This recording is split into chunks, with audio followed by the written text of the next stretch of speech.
Hello, welcome to Tales from the Shed again. We've got Dr. Andrea Haas. Yes, Yeah, Andrea Haas, who is an amazing eclectic medical doctor, but also deals lots of other things with the mind-body connection. Yeah. And we thought it'd be really interesting to look at this. It's such a privilege to speak to somebody in this position. So we thought we'd introduce this.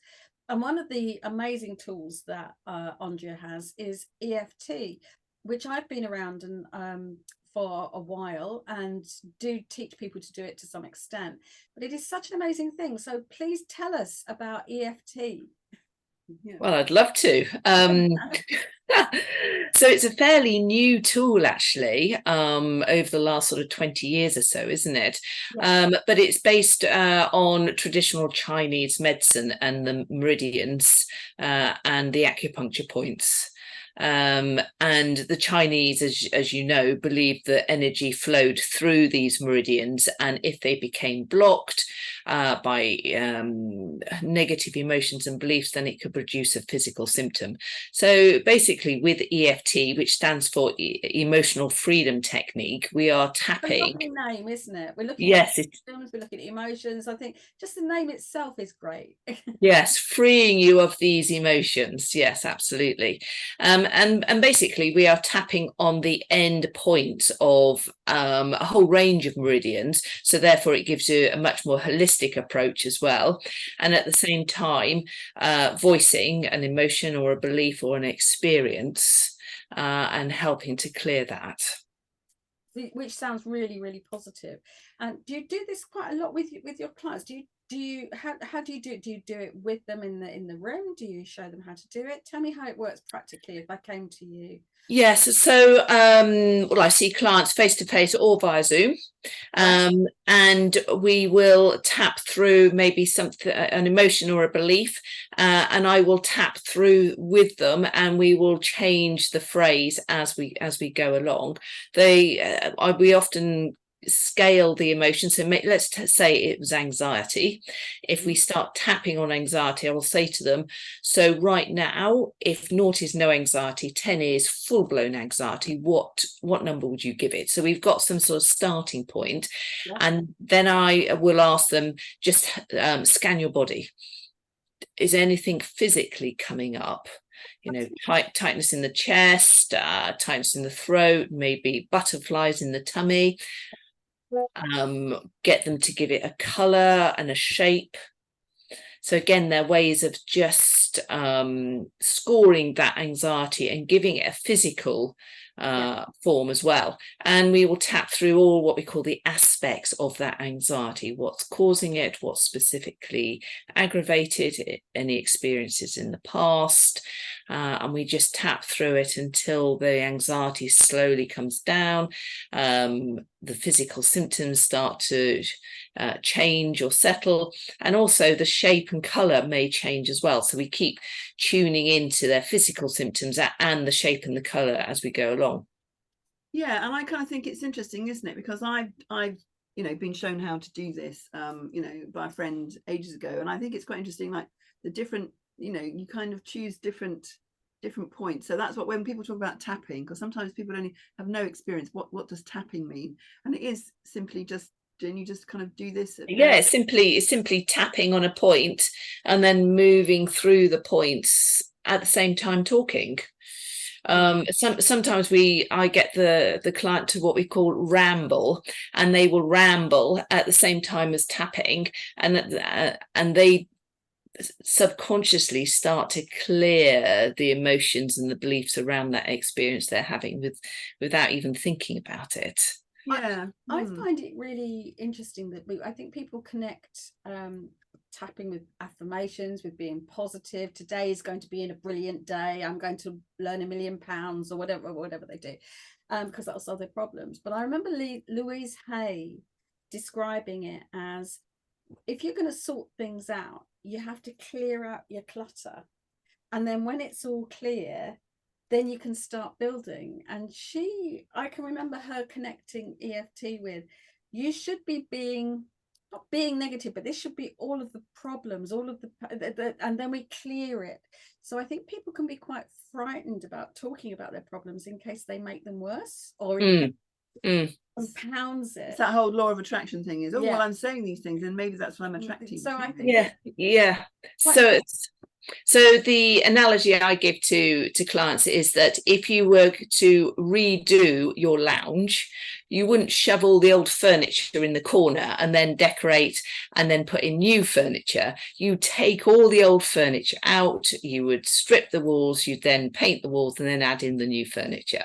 And I think that's so lovely, because I think it's such a positive way of saying we can get rid of all of these, whereas a lot of people think I've got to learn to put them in a cupboard or live with them, and I think this is what I've loved about it. And I don't know if you work with younger people, but I've seen children be so brilliant because they're so natural. They just go, this person's really annoyed me or something, and they're very natural, and it works brilliantly when I've seen it used in schools and so on. So I think it's a positive thing to teach somebody some things that are very simple that are life-changing. So it's a really positive thing. Yeah, and we kind of think in terms of like with women in the menopause, we were kind of talking about that's who we kind of are normally speaking to, or, you know, planning before, during, after.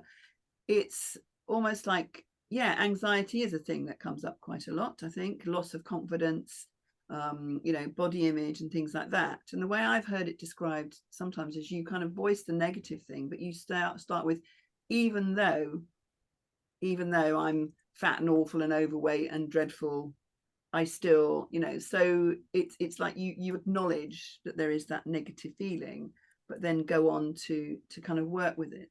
Is that how you kind of work with it too? Yes, we'll state the negative things, the negative emotions, the negative experiences, but I am okay. I accept myself. And then we clear those and then start to add in the positive affirmations as well.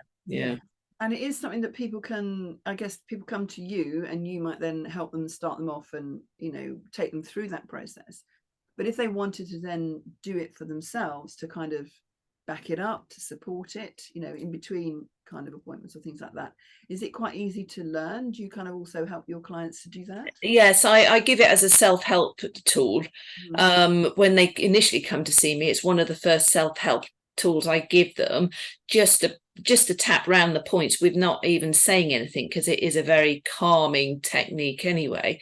But if we've worked on something specific in the session, I say to them, if anything's come up over the next week from what we've covered, just tap on it, because you can't clear all the aspects in one session. So I get them to continue with the tapping over the next week.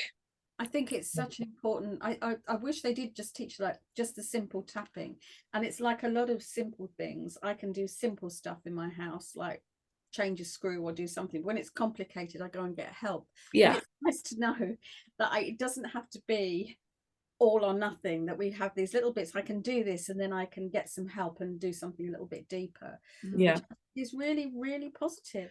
The friend who first talked to me about it, he recommended that if I did the tapping, he said, do it for every day. Did he say, it might have said 31 days. Do it every day for 31 days. He said, and then it's like resetting your whole system. It's like doing a system reset on a computer.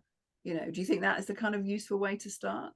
Yes, absolutely. And it's a bit like brushing your teeth. You know, you brush your teeth to keep them healthy before you get the cavities. I like that. I'm going to think of that when I brush my teeth. We're doing some tapping while we're doing it. But I think this, I think is like we said in our first connection with you. It was like we medicalize everything, and there's a pill for every ill, whereas actually a lot of that help is within us, or within our mind and emotions. We're so much more than just our body. And I think EFT just does all of that, and the body responds really, really well. So I would say that for, you know, people who are experiencing those various kind of different kind of symptoms of menopause, tapping is quite a good way to start. Yes. Even though I'm having a hot flush. Even though I'm having a hot flush. I'll be fine. But it's kind of, or, you know, even though I'm having a hot flush and this is making me feel really frustrated or angry that I have to go through all this, I'm okay.